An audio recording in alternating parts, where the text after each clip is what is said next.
Thanks for downloading a 3CR podcast. 3CR is an independent community radio station based in Melbourne, Australia. We need your financial support to keep going.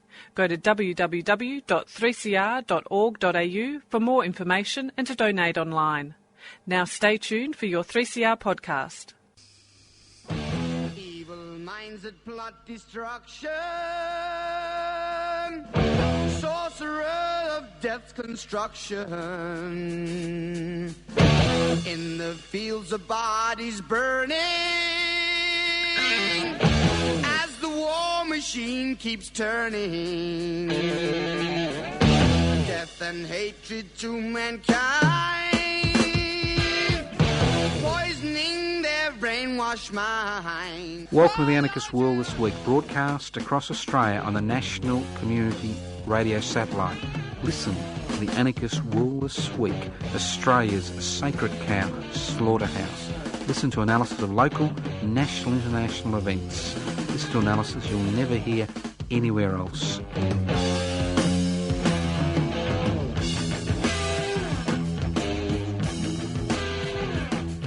Here we are, the Anarchist World This Week. We're back. That's right, we're back. Don't be afraid. There's a lot of things to be afraid of, but not the Anarchist World This Week. We wonder what anarchy is all about. Anarchist society is a voluntary, non-hierarchical society based on the creation of political and social structures which are based on equal decision-making power. It's a society where wealth is held in common and used for the common good. Very conservative concepts, aren't they? You know, society is there basically for the benefit of the people in that community, irrespective of their sexual orientation, their race, their age, the colour of their skin, the language they speak. Extraordinarily simple concepts about universal human values, not just in terms of so-called freedoms which we can exercise or not exercise, but in terms of having the freedom to live in a secure, safe environment. Yes, simple concepts. So if you're interested in these simple concepts, keep listening to the Anarchist World This Week. If you're not, move on. Life's too short to waste your time listening to me. There are a lot of things to do in the world. You don't have to listen to the Anarchist World This Week, obviously. It's a voluntary activity. It's a private vice, you know, you can enjoy in the privacy of your bedroom. All right, let's move on. Now, what I love about living in Australia is that historical amnesia is such an important component, of our society. It is in our DNA. To be an Australian is to have the historical amnesia genotype inserted in our DNA. And I love Anzac Day. And I love Anzac Day because it highlights the essential role that historical amnesia plays, not just in terms of who we are and how we as a people, we as a nation react to things. I mean, obviously the first big historical amnesia occurred in 1788 and continues to occur. I mean, we conveniently forget that this society was based on rape, murder, plunder, dispossession. We forget it. And it's only in the last 30 years or so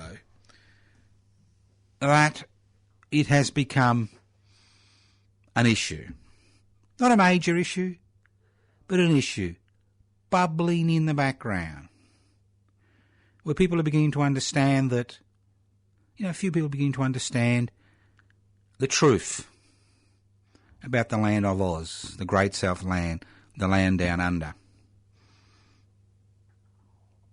But sometimes you need historical amnesia to actually justify crimes that are too horrendous to even contemplate. And this historical amnesia actually goes to the very basis of who we are. That's the first big lie. A lie which we, as a people, carry with us. Then the next big lie is World War One. Now, every Anzac Day and every time some politician needs a little bit of airplay or needs to make a comment on TV or on print media, we've got this almost universal historical amnesia regarding World War One. I mean, we're told it's the moment we became a nation, when the earth was soaked with the blood of Australians, and somehow that made Australia a nation. And if you look at the historical records, and they're not hard to find, Australia was a divided nation during World War One, a bitterly divided nation. World War One, when over 25 million people died, was not a war based on freedom or liberty or equality, fraternity. World War One was a dirty little trade war fought by workers at either end of a bayonet for the nation state. That's what World War One was. Nothing else. Nothing about nation building. It wasn't about nation building. Men were sacrificed in their tens of thousands in one day in that struggle to improve the bottom line of nation states. That's all it was.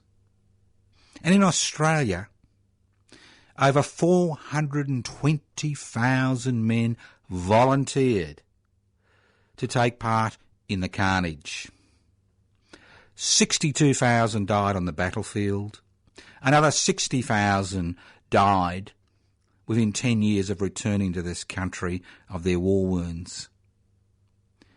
And countless personal atrocities occurred and familial atrocities occurred because of the damage which was inflicted on human beings during World War One, who came back to this nation and were expected to pick up the pick and shovel. Just extraordinary. Really extraordinary. And World War One, this country was so divided. We had mass rallies of over 100,000 people in the city of Melbourne protesting against the conscription referendums which were held in 1916 and 1917. Both defeated by the Australian people. Defeated. Plebiscites. Both defeated by the Australian people. And why was the Billy Hughes-led government forced to hold plebiscites regarding conscription? Because there was so much resistance in the streets of this country that he feared an all-out strike and civil war. And the plebiscite was one way to dampen the anger. And this year in October, we will be marking the 100th anniversary of what is arguably one of the most important days in the history of this nation. And that's when Australians stood up and said, enough is enough. We will not allow our sons to be slaughtered on the European killing fields for the glory of God, King and country. We will not allow it. No one else will mark that day, but we will mark that day. For if it wasn't for the anti-conscription movement, which consisted of a ragtag army of, trade unionists, radical activists, anarchists, members of the industrial workers of the world, church groups. It's no exaggeration to say that another 60,000 young Australian men would have been sacrificed on the European killing fields for the glory of God, King and country.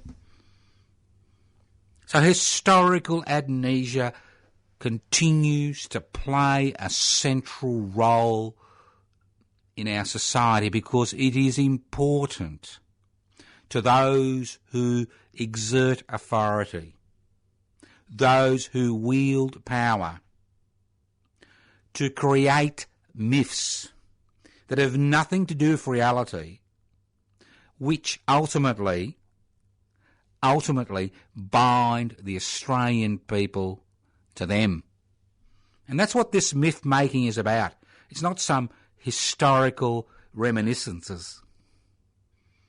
These are important moments in this country's history which are diluted, changed for the benefit of those who wield power today.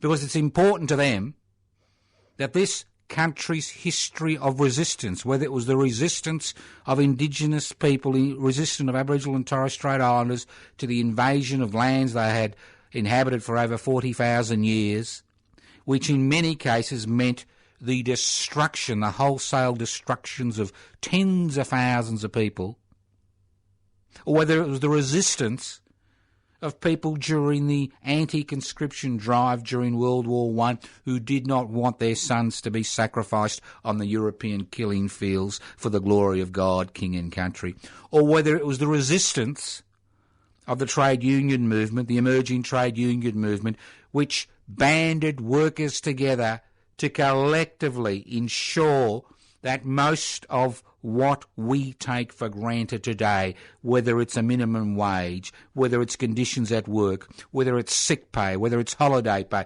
whether it's overtime payments, whether it's work cover, that all these conditions became part of our everyday reality. And it is no exaggeration to say that that myth-making continues today. A myth-making based on the fact that trade unions are basically criminal organisations which are not there to protect the interests of members, but are there to fill the pockets of their leadership. This myth-making is central to the type of society we have become today. And it is essential that as radical activists we tell the truth, because telling the truth is ultimately a revolutionary act. You know, what our eyes and our ears and our mouths tell us is reality. That's the reality we need to speak about. The reality that if it wasn't for radical activists taking the lead and in many cases paying a huge price for their activism, if it wasn't those Eureka rebels, if it wasn't those men and women who were involved in the creation of the trade union movement, if it wasn't for those Aboriginal and Torres Strait Islanders who resisted the colonisation process, a brutal process, if it wasn't for those men and women who fought against conscription during World War I, if it wasn't those men and women who fought against participation in the Vietnam War, if it wasn't for people like that, this country would not be what it is today. It would not be a land that other people want to come to. It would not be that today.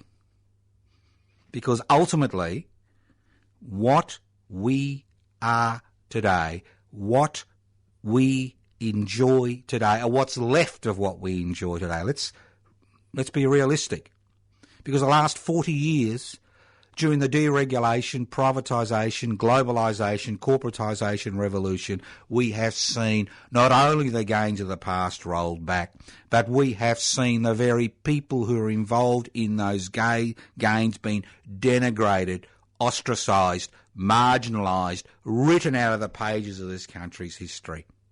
Because they don't want people like you. people who are willing to think outside the box, people who are willing to stop clicking on the net, people who are willing to read between the lines, people who are willing to express their opinions. They don't want you to work together, to work collectively, to mobilise, because historically, when people like you mobilise, work together, work collectively, change occurs.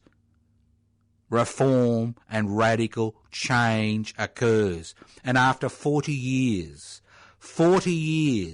of marching in an economic, social, cultural cul-de-sac, a desert, 40 years of marching in this deregulation, privatisation, globalisation, corporatisation desert, it's time that we struck out, because enough is enough. You listen to The Anarchist World This Week, broadcast across Australia on the Community Radio Network. This program is streaming live on 3cr.org.au. The program is podcast. You can access the podcast by going to 3cr.org.au. All right, let's talk about a day which basically has been consigned to the dustbin of history. A day which still, to a small percentage of the population, a shrinking percentage of the population, means something. May Day. That's right, May Day. The facts. And unfortunately, just like most other things, historical analysis these days, the facts are never really discussed. The history of May Day, the 1st of May, both internationally and in Australia, is interlinked with the history of the anarchist movement. Let's not forget that. It's interlinked.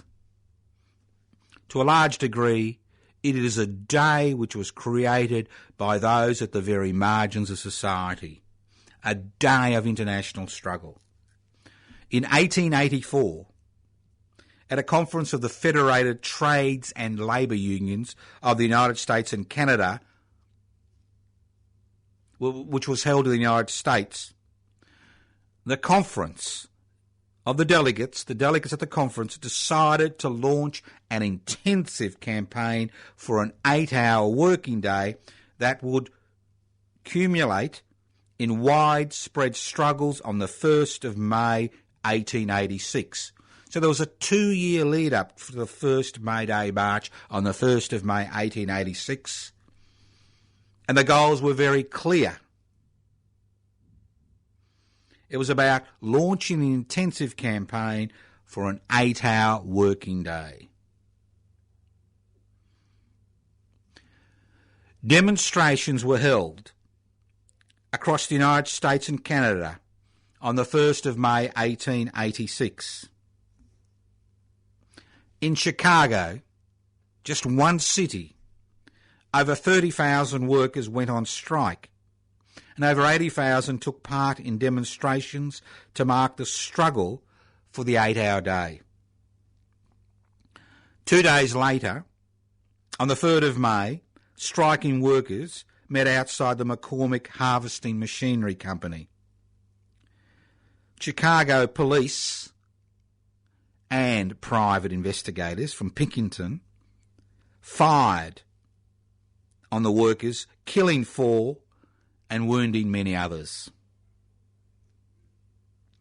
Chicago anarchists organised a protest meeting at Haymarket Square for the next evening. The rally was non-violent. As the rally was breaking up, police charged the demonstrators. And we're talking about a few hundred demonstrators and hundreds of police. Someone threw a bomb at the police lines, killing 1 police officer. The police panicked, firing indiscriminately into the crowd and at each other. 7 police and 4 demonstrators were killed, and over 100 police and demonstrators were wounded. 8 prominent Chicago anarchists were rounded up and charged with conspiracy to commit murder, although only 3, Albert Parsons, August Spies and Samuel Fielden, had spoken at the rally. All 8. And it's important we name them today, 130 years later. All 8. Albert Parsons, August Spies, Samuel Fielden, Michael Schwab, Oscar Neebe, George Engel, Adolf Fischer and Louis Sling were found guilty. 7 sentenced to death and 1, Oscar Neebe, to 15 years imprisonment. August Spies, George Engel, Adolf Fischer and Abbott Parsons were hanged on the 11th of November 1887. Louis Sling committed suicide the night before, and Fielden's and Schwab's sentences were commuted to life in prison. All 8 men were victims of the widespread hysteria whipped up by the Chicago yellow press, the gutter press. It was later proven all 8 men had nothing to do with the bombing, and those executed and those imprisoned received a full pardon. And I'll say it again. It was later proven all 8 men had nothing to do with the bombing, and those executed and those imprisoned received a full pardon. In Australia, on the 1st of May 1886, brothers David and William Andrade, heeding the call of the Federated Trades and Labour Unions of the United States and Canada, launched the Melbourne Anarchist Club, Australia's first anarchist organisation, launched 130 years ago today, on the 1st of May. 3 years later, on the 14th of July 1889, the International Labour Conference, the Second Internationale, decided to make the 1st of May a great day of international demonstration. An Australian delegate, John Norton from Sydney, attended the conference on behalf of the Australian trade union movement. The members of the Melbourne Anarchist Club celebrated the 1st of May 1887 and 1888 with a number of public meetings and lectures. May Day was celebrated in Victoria in the offices of Dr. William Maloney, who later became the radical member for the federal seat of Melbourne in 1819 and 1891. William Maloney was in Parliament for over 40 years. Those of you who think that the Greens, Mr. Adam Banks, winning in Melbourne is something new, it's not. William Maloney held that seat for over 40 years. The first Australian May Day celebrations and demonstrations, remember, these are not demonstrations, these are celebrations, were held in Barcaldine and Ipswich at the height of the shearers' strike in 1891. Over 1,000 people took part. 600 shearers were mounted on horseback. The procession was led by 4 strike leaders wearing blue sashes, because remember, during the 1891 shearers' strike leaders were actually being jailed daily.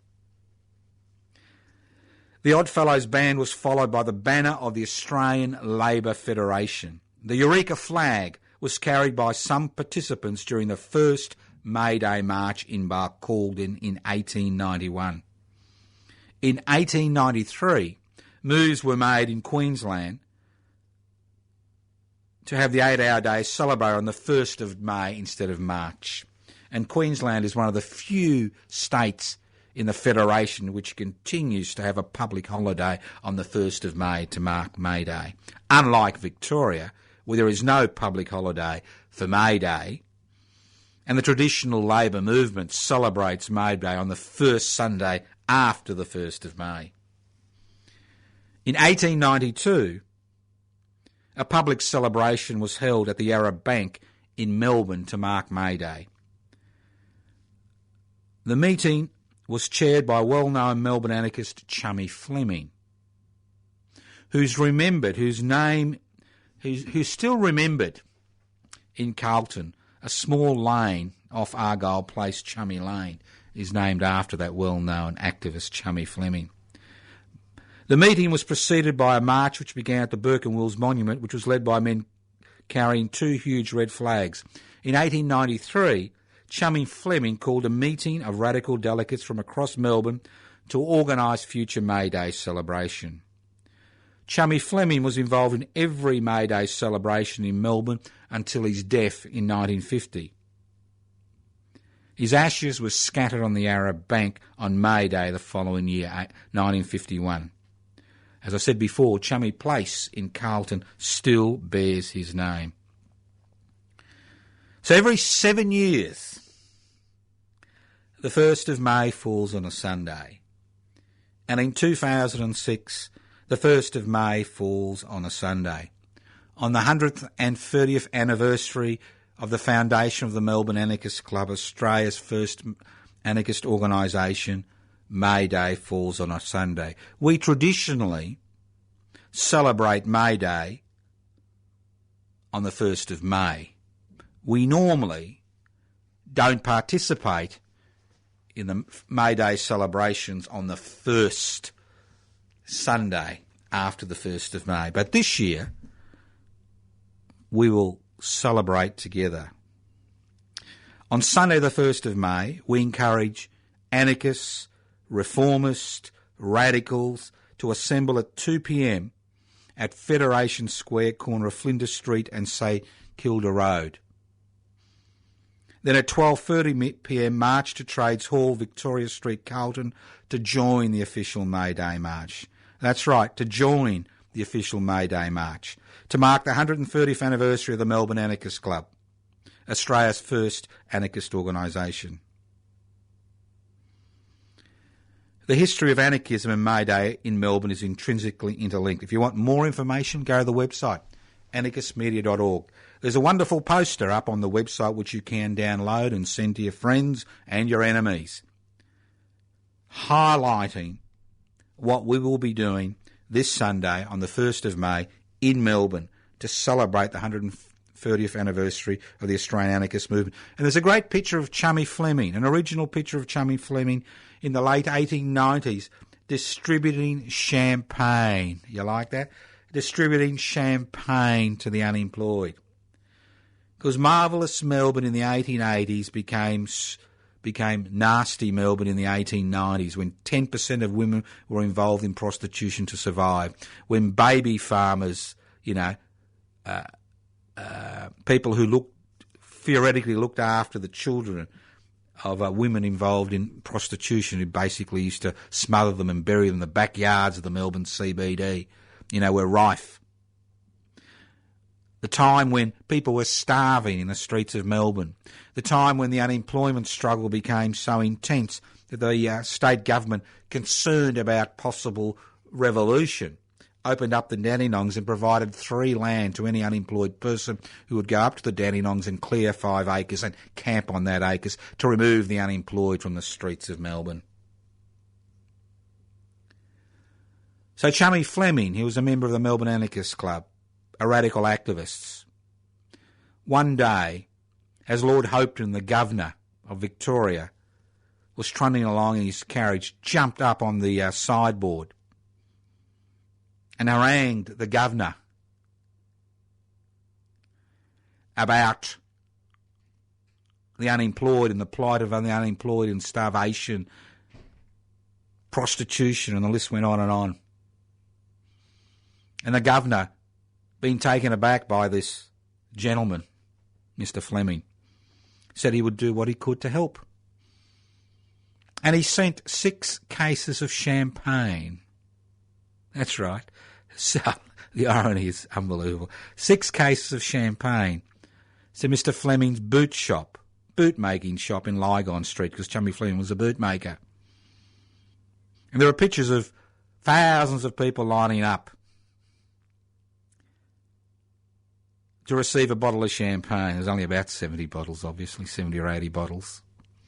quite an extraordinary sight. But unfortunately, Chummy Fleming wasn't as powerful as Jesus Christ, and he actually wasn't able to feed the multitudes with champagne. But it's a fascinating image. So if you want to get the poster, download it from the website. If you can't download it from the website, if you send us, say,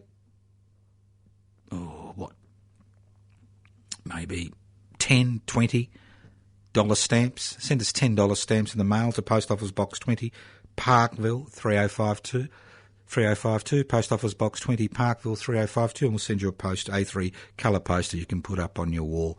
Great. But it actually basically advertises the May Day March, which we'll be having.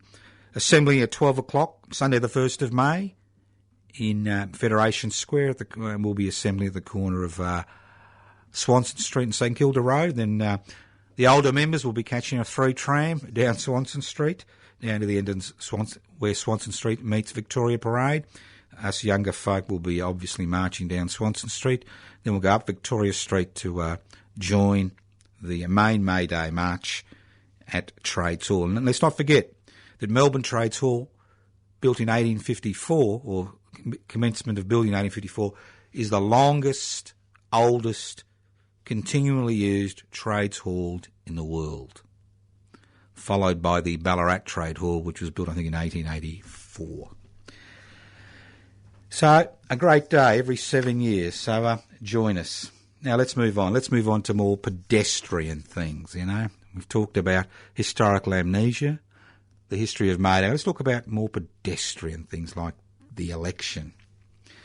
Now, if you've been following the Toscano for Dunkley campaign, and it's based on the concept of making the 1% pay 1%. And if you're wondering where Dunkley is, well, the electorate of Dunkley has been a Liberal-held electorate for the last 20 years, and the retiring member, Mr. Bruce Bildson. It's actually in the kind of south of the Melbourne metropolitan region.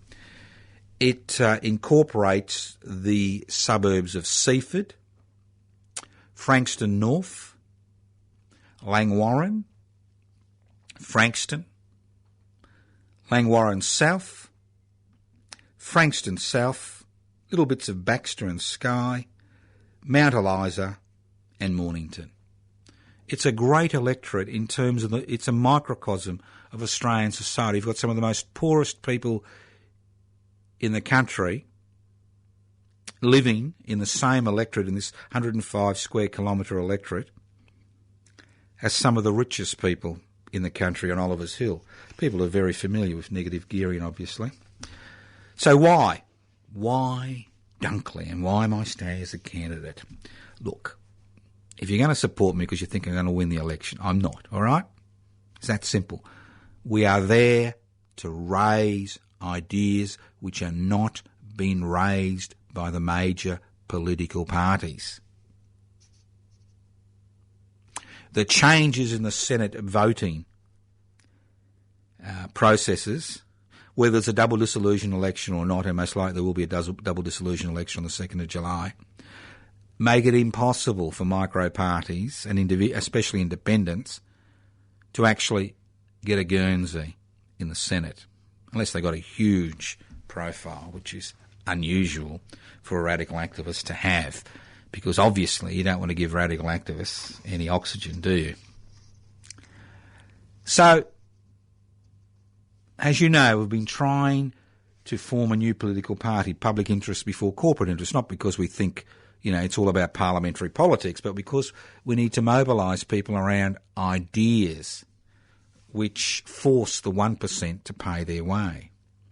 Because those of you who are constant listeners of the program will listen to me carry on, vociferously and consistently and week after week about the fact that the main reason, the very reason, there's never enough money for public education or public health or public infrastructure, and the list goes on, or public housing. There's never any money. Because in a budget of $400 billion, you find that the majority of that income comes from pay as you earn taxpayers. Over $300 billion comes from pay as you earn taxpayers. Because corporate Australia pays voluntary taxation. You've got great corporate citizens like Chevron paying $258 tax. You've got great corporate citizens like Mr Murdoch and News Corporation receiving $886 million tax refund in 2013, conveniently just after the federal election. And when Mr Hockey was now the ambassador of the United States of America was asked to comment, he said, no comment. So we need mechanisms via which to ensure the 1% pay 1%. So the Toscano for Dunkley campaign is based on the simple concept of making the 1% pay 1%. You know I've got many views on many issues, but for this election campaign, this is what the campaign is about. Because if we wish to address the growing inequalities in this country, if we wish to address the problems faced by the 33% of Australians who rely on social security benefits to survive, if we wish to address the shortcomings in the public education sector, if we wish to address the shortcomings in terms of public health services delivery to the people of this country, if we wish to address the problem of homelessness and the inability of so many Australians not to be able to purchase a roof over their head during a lifetime of work, if we wish to address the problem of the working poor, people who work their butts off 50, 60, 70 hours a week,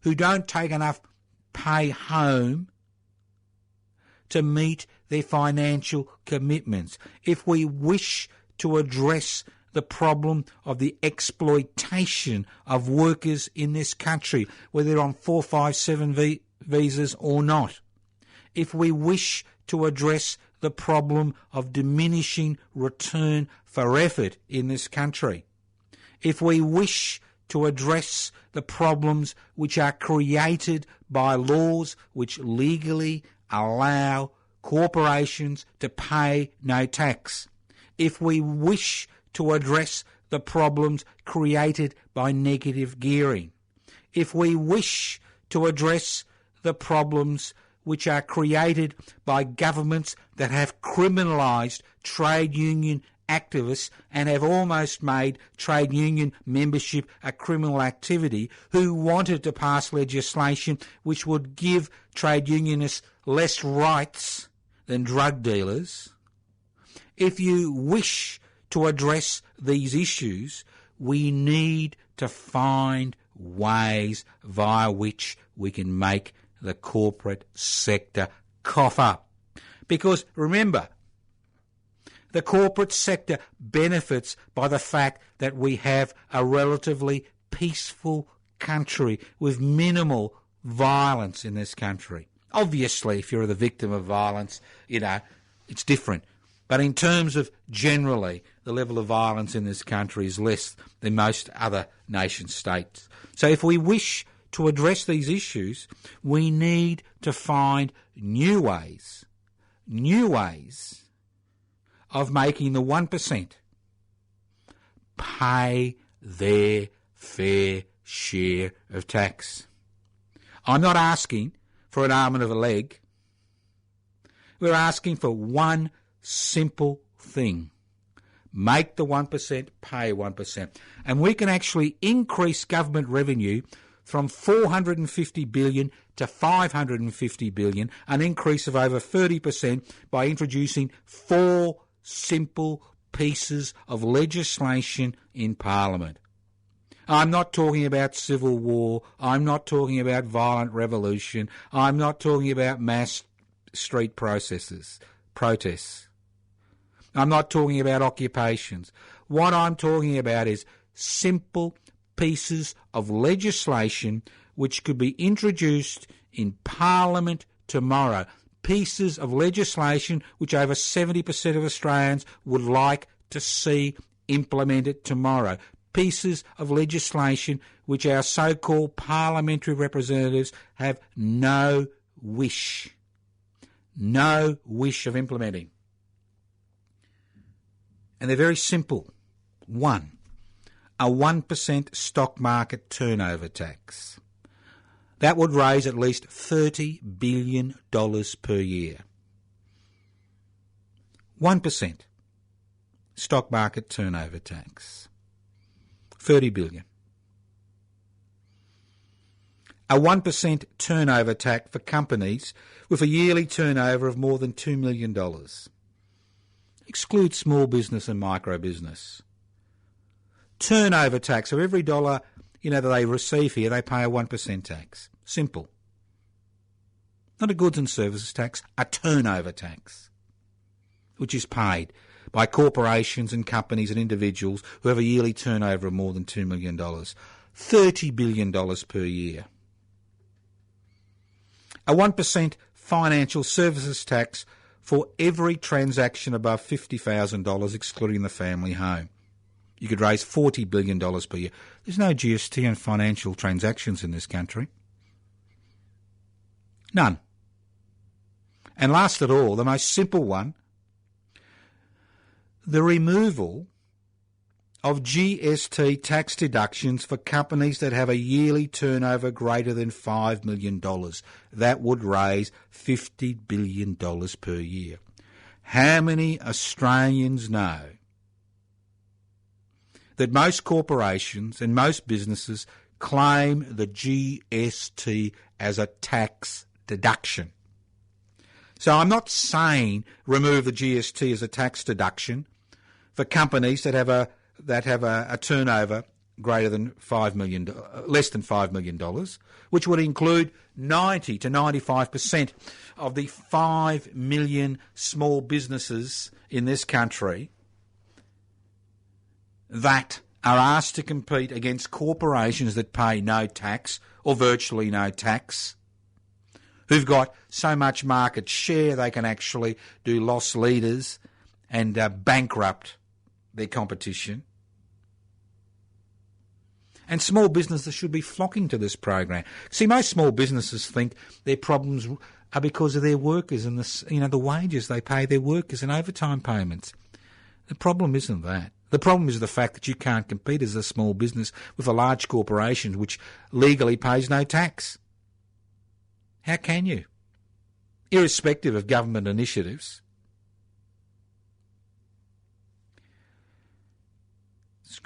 So, this is a simple reformist program. A very simple program which could overnight change the fortunes of millions of people in this country. Why should 24 million people living on a continent be denied the fruits of this continent? Because unaccountable corporations whose major responsibility is to their major shareholders to create ever-increasing profits, irrespective of the human, social, environmental and national costs. Why should they be denied? Simple. So why stay in the electorate of Dunkley? It's the area where we have most PIPSI members, over 100. How can you help? Simple. Go to the website, Toscano for Dunkley, Toscano, the number 4, Dunkley, Dunkley. Have a look at the website. Make the 1%, pay the 1%. Why stand for the electorate? What you can do to help. And the list goes on and on and on and on. If you're on the internet, don't despair. Give us a call, 0439 395 489. We'll send you out the material. You can write to us at Post Office Box 20, Parkville 3052. We can send you the material. As I said before, simple ideas, simple issues. There is no reason that one person should be homeless in a society where 24 million people, and I'll say it again, live on a continent. There should be no reason. There are fewer people on the Australian continent than there are in some large cities like Tokyo on the planet. And we seem to have all the same problems. But more importantly, nothing ever seems to change. As I said before, and I hate to use a biblical analogy, we have been wandering in the wilderness for 40 years. 40 years since the illegal dismissal of the Whitlam Labor government. 40 years have the major political parties been beating the deregulation drum, which in plain English means if there are laws that have been put in place to protect the interests of ordinary people, of workers, of social security beneficiaries, we remove those regulations. If regulations have been put in place to protect the environment and somehow this, affects corporate profitability, we remove those regulations. So for 40 years, we have been walking in circles in the wilderness, removing regulations, making it easy for the corporate world to maximise their profits. And on every statistical indicator, the gap between those who are exploited, I don't use the haves and the have-nots, because there are those who exploit and those who've been exploited, has increased. And it continues to increase every year. Then we've got privatisation. What's privatisation? Giving away at bargain basement prices assets which have been built up over decades through the taxes of Australians. And these public corporations were set up because the private sector historically in the 19th and 20th century was not able to provide those services. For example, the Commonwealth Bank was set up by one of the first Labor governments in the world in 1911 in this country, so that ordinary people could actually get loans to buy a home, start a business. And the irony is not lost to many Australians that it was a Labor government which privatised the Commonwealth Bank in 1886. And what does privatisation do? It not only removes an income stream, because if an organisation is publicly owned, the profit that is made by that organisation is ploughed back into public revenue. So not only did it remove an income stream, it also removed a government guarantee on banking deposits, because while the bank was owned by the state, there was a government guarantee. And then, once the Commonwealth Bank was privatised, what actually happened is the fees and charges levied by the banking cartels dramatically increased. You look at your bank statement and look at all the little fees. 25% of the profits which are made by these clever banks come from fees and charges. So we've seen privatisation of almost everything which was created by the blood, sweat and tears of ordinary Australians to provide services to everyone being removed. And the latest was the privatisation of Medibank Private, which I know only about 40% of Australians are actually able to provide private health insurance, which is subsidised to the tune of $6 billion by the taxpayer. But the privatisation of Medibank Private has demonstrated to a number of people what happens. When Medibank Private was owned by the government, its major responsibility was to its members. Now that it's a private organisation, its members are being squeezed by the organisation to maximise profits for shareholders. So privatisation, 40 years of wandering in the wilderness, privatising every date palm you find in the wilderness.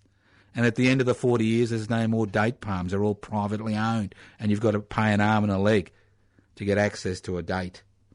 And I'm not talking about an internet date. Then you've got corporatisation. It's a big word, isn't it? And that's what I love about radical politics. We always use big words which nobody understands. And that's our Achilles heel. Corporatisation.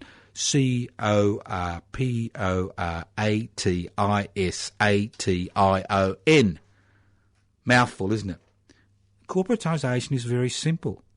It's when governments give away their sovereign rights to determine legislation for the people they represent in favour of unaccountable corporations whose major responsibility is to increase the profits of their major shareholders.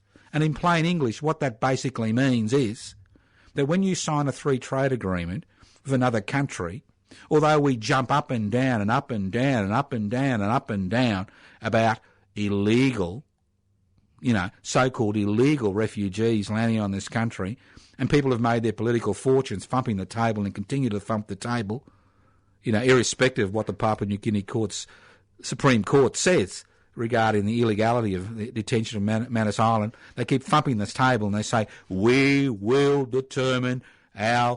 protect our sovereign borders. Bingo, bingo, bingo, bang, bang, bang. Well, at the other end of in corporatisation land, what governments do is they give up. They give up, voluntarily give up their rights to protect their sovereign economic rights.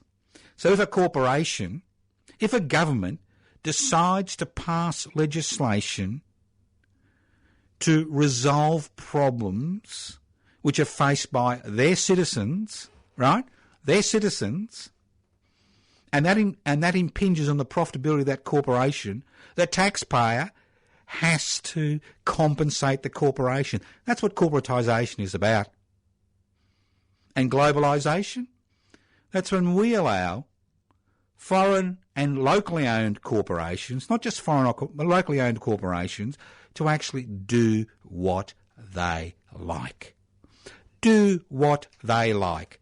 Send their profits to Panama and the Cayman Islands, legally pay no tax. So we are now in a situation where in this country, real power doesn't lie in Parliament.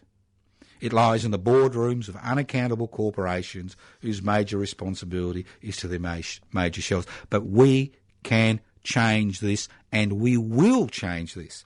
If it's not this year, it'll be next year. And if it's not next year, it'll be the year after. Because human history is about human beings collectively working together to change their future and remove the yokes of oppression from their necks. And that's what human history is about. You've been listening to The Anarchist World this week, broadcast across Australia on the Community Radio Network. This program is streaming live on 3cr.org.au. The program is podcast. You can access the podcast by going to 3cr.org.au. Now, this Thursday, if you're in Melbourne, the Toscano for Dunkley campaign will be outside the Centrelink office and Bruce Bilson's office in Davey Street in Frankston from 11am to 1pm. So rock up, meet the people there, have a chat to them, get involved in the campaign. So it's this Thursday, 11am to 1pm. That's Thursday the 29th. Now, or is it the 28th? No, 29th. The 28th. My apologies. No, 29th. Don't even know my days. If you want to write to us, Post Office Box 20, Parkville 30528. I had 57 letters to answer last week, so a lot of people don't use the internet. Post Office Box 20, Parkville 3052. You can email us at anarchistage@yahoo.com. You can email us at Toscano4Dunkley, info@Toscano4Dunkley. A few interesting websites, anarchistmedia.org, anarchistmedia.org. Download that May Day poster, put it on your wall. You can... another interesting website, the Pibsy website, pibsy.net. Pibsy.net.